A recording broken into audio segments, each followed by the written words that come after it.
ಸ್ನೇಹಿತರೆ ಎಲ್ಲರಿಗೂ ನಮಸ್ಕಾರ. ಇದೊಂದು ಹೊಸ ವಿಡಿಯೋ ಮತ್ತು ಹೊಸ ಒಂದು ಕತೆ ಜೊತೆ ನಿಮ್ಮ ಮುಂದೆ ತಂದಿದ್ದೀನಿ.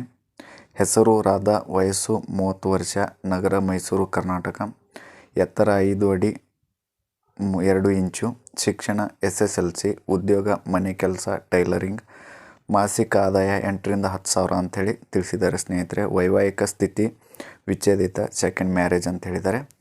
ಮಕ್ಕಳು ಒಬ್ಬ ಮಗಳು 5 ವರ್ಷದವಳು ಇದ್ದಾಳೆ ಅಂತೇಳಿ ತಿಳಿಸಿದ್ದಾರೆ.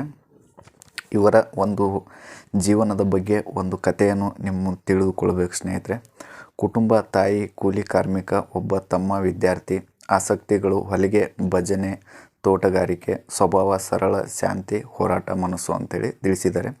ಇವರು ತುಂಬ ಬಡವರಾಗಿದ್ದಾರೆ ಸ್ನೇಹಿತರೆ, ಮತ್ತು ಬಡ ಕುಟುಂಬದಿಂದ ಬಂದಿರುವಂಥವರು. ತೋಟಗಾರಿಕೆನೂ ಮಾಡ್ತಾರೆ ಮತ್ತು ಕೃಷಿ ಕೂಡ ಮಾಡ್ತಾರೆ ಅಂಥೇಳಿ ತಿಳಿಸಿದ್ದಾರೆ. ಒಂದು ರೈತ ಮಹಿಳೆ ಕೂಡ ಇವರು. ಇವರ ಬಗ್ಗೆ ಹೇಳೋದಾದರೆ, ರಾಧಾ ಎಂದಿಗೂ ಐಷಾರಾಮಿ ಜೀವನ ಹುಡುಕಲಿಲ್ಲ. ಅವಳು ಹುಡುಕಿದ್ದು ಸುರಕ್ಷಿತ ಬದುಕು ಅಂಥೇಳಿ ತಿಳಿಸಿದ್ದಾರೆ ಸ್ನೇಹಿತರೆ. ನೀವು ನೋಡ್ಬೋದು, ತುಂಬ ಒಳ್ಳೆಯ ಪ್ರೊಫೈಲ್ ಕೂಡ, ಮತ್ತು ಇವರ ಒಂದು ಜೀವನದ ಕತೆ ಕೂಡ ಇದರಲ್ಲಿದೆ. ಆದಷ್ಟು ವಿಡಿಯೋನು ಬೇರೆಯವರಿಗೆ ಶೇರ್ ಮಾಡಿ ಅಂತ ನಾನು ತಿಳಿಸ್ತೀನಿ ಸ್ನೇಹಿತರೆ. ಆದಷ್ಟು ವಿಡಿಯೋನ ಶೇರ್ ಮಾಡಿ ಮತ್ತು ನಮ್ಮ ಚಾನಲನ್ನು ಸಬ್ಸ್ಕ್ರೈಬ್ ಮಾಡಿಕೊಳ್ಳಿ ಅಂತ ನಾನು ಹೇಳ್ತೀನಿ ನಿಮಗೆ. ಮೊದಲು ಮದುವೆಯಲ್ಲಿ ಅವಳು ಸಹಿಸಿಕೊಂಡಳು, ಆದರೆ ಒಳಗಿನಿಂದ ಪ್ರತಿದಿನ ಮುರಿದು ಹೋಗುತ್ತಿದ್ದಳು. ಕಾರಣ ಗಂಡನ ಕುಡಿತದ ಚಟ ಅಂಥೇಳಿ ತಿಳಿಸಿದ್ದಾರೆ. ಗಂಡ ತುಂಬ ಕುಡಿತಾ ಇದ್ದ ಅಂತ ಸ್ನೇಹಿತರೆ. ಯಾಕಂದರೆ ಇವಾಗಿನ ಕಾಲದಲ್ಲಿ ಕುಡುಕರೇ ಜಾಸ್ತಿ ಆಗಿದ್ದಾರೆ. ಯಾಕಂದರೆ ಗಂಡು ಮಕ್ಕಳು ತುಂಬ ಕುಡಿತಕ್ಕೆ ಒಳಗಾಗಿದ್ದಾರೆ ಅಂತ ನಾನು ಹೇಳ್ತೀನಿ ಸ್ನೇಹಿತರೆ. ಯಾರು ದಯವಿಟ್ಟು ಕುಡಿತಕ್ಕೆ ಒಳಗಾಗಬೇಡಿ, ಜಾಸ್ತಿ ಕುಡಿಯೋಕ್ಕೂ ಹೋಗಬೇಡಿ ಅಂತ ನಾನು ಹೇಳ್ತೀನಿ ಸ್ನೇಹಿತರೆ. ಒಂದು ದಿನ ಅವಳು ಕೇಳಿಕೊಂಡಳು, ನಾನು ನನ್ನ ಮಗಳನ್ನು ಈ ಪರಿಸ್ಥಿತಿಯಲ್ಲಿ ಬೆಳೆಸಬೇಕಾ? ಆ ಕ್ಷಣದಲ್ಲಿ ಅವಳು ಒಂದು ನಿರ್ಧಾರ ತೆಗೆದುಕೊಂಡಳು. ತಪ್ಪಾದ ಸಂಬಂಧದಲ್ಲಿ ಉಳಿಯೋದಕ್ಕಿಂತ ಹೊರಬರುವುದೇ ಶಕ್ತಿ ಅಂತ ಅಂದ್ಕೊಂಡ್ರು ಅವರು. ತಪ್ಪಾದ ಸಂಬಂಧ ಅಂದರೆ ಈ ಥರ ಕುಡುಕ ಗಂಡನ ಜೊತೆ ಜೀವನ ಯಾವ ಥರ ಮಾಡಬೇಕು, ನಾನು ಮಾಡಬೇಕಾ ಅಂತನ್ನುವಂಥ ಒಂದು ನಿರ್ಧಾರವನ್ನು ಅವರು ತೆಗೆದುಕೊಂಡ್ರು ಸ್ನೇಹಿತರೆ. ಅದಕ್ಕೆ ಹೇಳುವುದು, ಜೀವನ ಚೆನ್ನಾಗಿರಬೇಕು ಅಂತ. ಮೈಸೂರು ಬಸ್ ಸ್ಟ್ಯಾಂಡ್ ಹತ್ತಿರ ಬೆಳಗ್ಗೆ 5 ಗಂಟೆಗೆ ರಾಧಾ ತನ್ನ ಮಗಳನ್ನು ಎಬ್ಬಿಸಿ ಅಂಗನವಾಡಿಗೆ ಬಿಡುತ್ತಿದ್ದಳು ಮತ್ತು ಮನೆ ಕೆಲಸಕ್ಕೆ ಹೋಗುತ್ತಿದ್ದಳು ಸ್ನೇಹಿತರೆ. ಬಡವರಾಗಿರೋದ್ರಿಂದ ಅವರು ಒಂದು ಮನೆ ಕೆಲಸವನ್ನು ಮುಗಿಸಿ ಆಮೇಲೆ ಮತ್ತೆ ತಮ್ಮ ಕೆಲಸಕ್ಕೆ ಹೋಗ್ತಾ ಇದ್ರು ಅಂಥೇಳಿ ತಿಳಿಸಿದ್ದಾರೆ ಸ್ನೇಹಿತರೆ. ಯಾಕಂದರೆ ಇವಾಗಿನ ಕಾಲದಲ್ಲಿ ಬಡತನ ಯಾವ ರೀತಿ ತಿಂತಾ ಇದೆ ಅಂದರೆ ಬಡವರನ್ನು ನೀವು ತಿಳ್ಕೊಬೋದು. ಮೊದಲು ಮದುವೆ ಅವಳಿಗೆ ಕೇವಲ ಬಡತನವಲ್ಲ, ಭಯ ಮತ್ತು ಮೌನ ಕೊಟ್ಟಿತ್ತು. ಒಂದು ದಿನ ಗಂಡ ಕುಡಿತದ ಚಟದಿಂದ ಸತ್ತು ಹೋಗುತ್ತಾನೆ.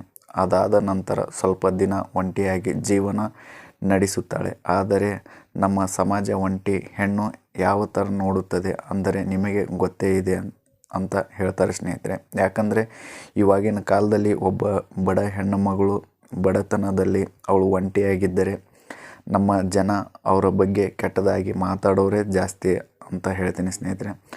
ನಾನು ನನ್ನ ನೋವನ್ನು ಸಹಿಸಬಹುದು, ಆದರೆ ನನ್ನ ಮಗಳ ಭವಿಷ್ಯವನ್ನು ಅಲ್ಲ. ಅದೇ ರಾತ್ರಿ ಅವಳು ತನ್ನ ತಾಯಿಗೆ ಹೇಳಿದಳು, ಅಮ್ಮ, ನನ್ನ ಮುಂದಿನ ಜೀವನ ಮತ್ತು ನನ್ನ ಮಗಳ ಭವಿಷ್ಯ ಕಷ್ಟ. ಅದಕ್ಕೆ ನಾನು ಒಂದು ನಿರ್ಧಾರ ಮಾಡಿದೆ ಅಂತ ಹೇಳಿದ್ದಾರೆ ಸ್ನೇಹಿತರೆ. ಯಾಕಂದರೆ ಅವರಿಗೋಸ್ಕರ ಅಲ್ಲದೆ ಇದ್ದರೂ ಅವರ ಮಕ್ಕಳ ಭವಿಷ್ಯಕ್ಕಾದರೂ ಅವರು ಯೋಚನೆ ಮಾಡಲೇಬೇಕು ಅಂತ ನಾನು ಹೇಳ್ತೀನಿ. ತಾಯಿ ಮೌನವಾಗಿ ಕೇಳಿ ನಂತರ ನಿಧಾನವಾಗಿ ಹೇಳಿದಳು, ಬಡತನ ಇದ್ದರೂ ಪರವಾಗಿಲ್ಲ, ನೀನು ನಿನ್ನ ಜೀವನ ಆಯ್ಕೆ ಮಾಡುವ ಶಕ್ತಿ ನಿನಗೆ ಇದೆ. ಧೈರ್ಯ ಇದ್ದರೆ ಬದುಕಬಹುದು. ಆ ಮಾತು ಅವಳ ಜೀವನ ಬದಲಿಸಿದ ಕ್ಷಣ ಅಂತ ಹೇಳಿದರು ಸ್ನೇಹಿತರೆ. ಯಾಕಂದರೆ ಪ್ರತಿಯೊಂದು ತಂದೆ ಆಗಲಿ ತಾಯಿ ಆಗಲಿ ಮಕ್ಕಳಿಗೆ ಬುದ್ಧಿ ಮಾತನ್ನು ಹೇಳ್ತಾರೆ. ಯಾಕಂದರೆ ನಿಮ್ಮ ಜೀವನ ನೀವು ಯಾವುದೇ ಥರ ಆದರೂ ರೂಪಿಸ್ಕೋಬೋದು ಅನ್ನುವಂಥ ಒಂದು ಮಾತನ್ನು ಹೇಳ್ತಾರೆ.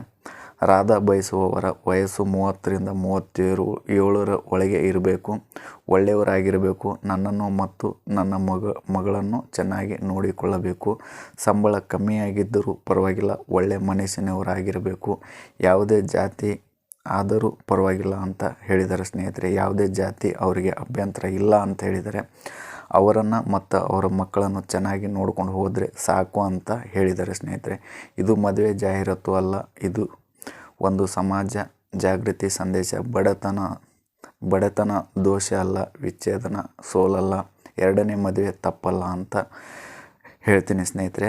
ಯಾರೇ ಆಗಲಿ ದಯವಿಟ್ಟು ಬಡವರನ್ನು ಸಪೋರ್ಟ್ ಮಾಡಿ ಅಂತ ನಾನು ಹೇಳ್ತೀನಿ. ಬಡವರಿಗೆ ಬೆಂಬಲವನ್ನು ಕೊಡಿ ಅಂತ ಹೇಳ್ತೀನಿ. ಸ್ನೇಹಿತರೆ, ನಿಮ್ಮ ಅನಿಸಿಕೆಗಳನ್ನು ಕಮೆಂಟ್ ಮುಖಾಂತರ ತಿಳಿಸಿ. ನಿಮ್ಮ ಕೂಡ ಬಡ ಹೆಣ್ಣು ಮಕ್ಕಳಿಗೆ ಬದುಕನ್ನು ಕೊಡಬಹುದಾ ಮತ್ತು ಅವರಿಗೂ ಬದುಕಲು ಹಕ್ಕಿದೆಯಾ? ಕಮೆಂಟ್ ಮುಖಾಂತರ ತಿಳಿಸಿ. ಈ ವಿಡಿಯೋ ಬೇರೆ ಹೆಣ್ಣು ಮಕ್ಕಳಿಗೆ ಸ್ಫೂರ್ತಿ